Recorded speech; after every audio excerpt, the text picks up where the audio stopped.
السلام علیکم ورحمۃ اللہ وبرکاتہ۔ 10 محرم الحرام سن 61 ہجری اسلام کی تاریخ کا وہ سب سے سنسنی خیز اور دردناک دن جس کے سورج نے کائنات کا سب سے بڑا ظلم اپنی آنکھوں سے دیکھا۔ میدان کربلا کی وہ تپتی ہوئی ریت جہاں ایک طرف عمر بن سعد کا 22,000 سے زیادہ خونی لشکر تھا تو دوسری طرف نواسۂ رسول جگر گوشہ فاطمہ حضرت امام حسین علی مقام رضی اللہ تعالیٰ عنہ کے ساتھ صرف 72 نفوس پر مشتمل ایک پیاسا اور مظلوم قافلہ موجود تھا جس میں ننھے بچے اور پردہ نشین خواتین بھی شامل تھی۔ ہم نے اکثر کربلا کے واقعات کو ٹکڑوں میں سنا ہے، لیکن کیا آپ جانتے ہیں 10 محرم یعنی یوم عاشورہ کی اس قیامت خیز گھڑی میں صبح اول سے لے کر شام غریبہ تک ایک ایک گھنٹے کے دوران وہاں کیا ہوا؟ پہلا حملہ کب ہوا؟ امام کے جانساروں نے کس وقت جام شہادت نوش کیا؟ خانواہ رسول کے چاند ایک ایک کر کس جو وقت زمین پر گرے؟ اور عصر کے اس آخری پہر میں کیا قیامت ٹوٹی جب سجدے کی حالت میں امام عالی مقام کا سر مبارک تن سے جدا کر دیا گیا؟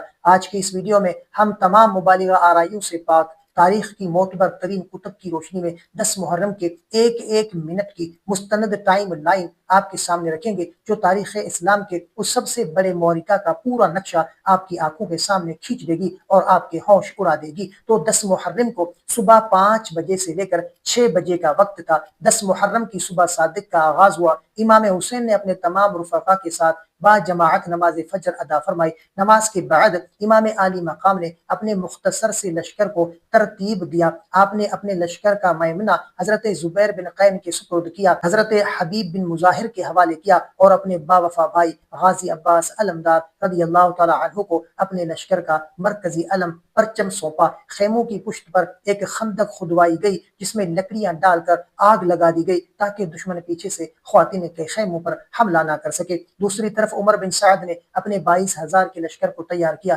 جس کی کمان شمر ذی الجوشن اور دیگر ظالموں کے ہاتھ میں تھی۔ سورج طلوع ہوتے ہی دونوں لشکر ایک دوسرے کے آمنے سامنے تھے۔ جنگ شروع ہونے سے پہلے امام حسین نے اپنے اونٹ پر سوار ہو کر یزیدی لشکر کے سامنے تشریف لائے اور ایک فصیح اور بلیغ خطبہ دیا۔ اے لوگو، جلدی مت کرو، میرا نسبت دیکھو، میں کون ہوں؟ کیا میں تمہارے نبی کا نواسہ نہیں ہوں؟ کیا میں علی و فاطمہ کا بیٹا نہیں ہوں؟ امام کا یہ خطبہ سن کر یزیدی لشکر کے ایک بڑے کمانڈر حضرت حر بن یزید ریائی کا ضمیر جاگا۔ وہ اٹھا اور اپنے گھوڑے کو دوڑاتے ہوئے یزید کے لشکر سے نکلے اور امام حسین کے قدموں پر آ کر رو پڑے اور توبہ کر لی۔ صبح 8 سے دوپہر 12 بجے کا وقت دن چڑھے عمر بن سعد نے پہلا تیر فضا میں چھوڑا اور چلایا، گواہ رہنا پہلا تیر میں نے چلایا ہے۔ اس کے ساتھ ہی یزیدی لشکر کی طرف سے تیروں کی بارش شروع ہو گئی۔ اس ابتدائی اور شدید معرکہ میں امام حسین کے تقریباً 50 کے قریب جلیل القدر اور باوفا اصحاب لڑتے ہوئے شہید ہو گئے۔ اب میدان میں امام کی گنتی کے چند اصحاب باقی رہ گئے تھے، لیکن ان کا جذبہ یہ تھا کہ ایک ایک مجاہد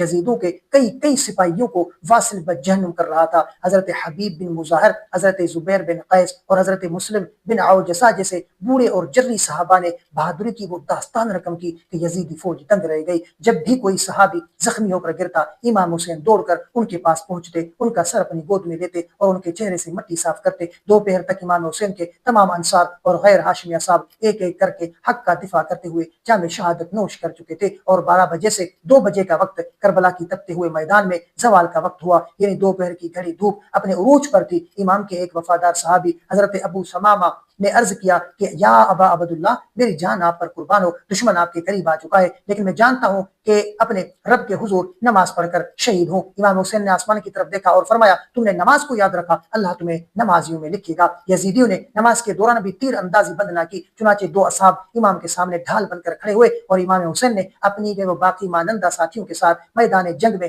نماز خوف ادا فرمائی۔ نماز کے فوراً بعد کربلا کا سب سے دردناک مرحلہ شروع ہوا، یعنی آل رسول کی قربانی۔ اب ہاشمی نوجوانوں کی باری تھی۔ سب سے پہلے امام حسین کے 18 سالہ کڑی الجوان بیٹے شبیہ پیغمبر مصطفیٰ حضرت علی اکبر علیہ السلام نے اجازت مانگی۔ امام نے نم آلودہ آنکھوں کے ساتھ اپنے جوان بیٹے کو رخصت کیا۔ حضرت علی اکبر نے میدان میں وہ طاقت دکھائی اور ایسی تلوار چلائی کہ دشمن کی صف اول کی جنگجو مارے گئے، لیکن پیاس کی شدت اور چاروں طرف سے ہونے والے وار کے نتیجے میں وہ شہید ہو گئے۔ اس کے بعد حضرت جعفر طیار اور حضرت عقیل کے شہزادے سیدنا حسن کے پیاسے لال حضرت قاسم میدان میں آئے اور مظلومیت کے ساتھ شہید ہو گئے۔ خاندان غیرت کا یہ عالم تھا کہ علمدار کربلا حضرت عباس بچوں کی پیاس اور سسکیاں نہ دیکھ سکے۔ وہ ہاتھ میں مشکیزہ لیے فرات کی طرف بڑھے، دریا پر قبضہ کیا، لیکن خود ایک قطرہ پانی نہ پیا۔ واپس لوٹتے ہوئے دشمنوں نے چھپ کر وار کیا، ان کے دونوں بازو قلم کر دیے گئے، مشکیزے پر تیر لگا اور غازی عباس بھی فرات کے کنارے شہید ہو گئے۔ پھر دوپہر 2 سے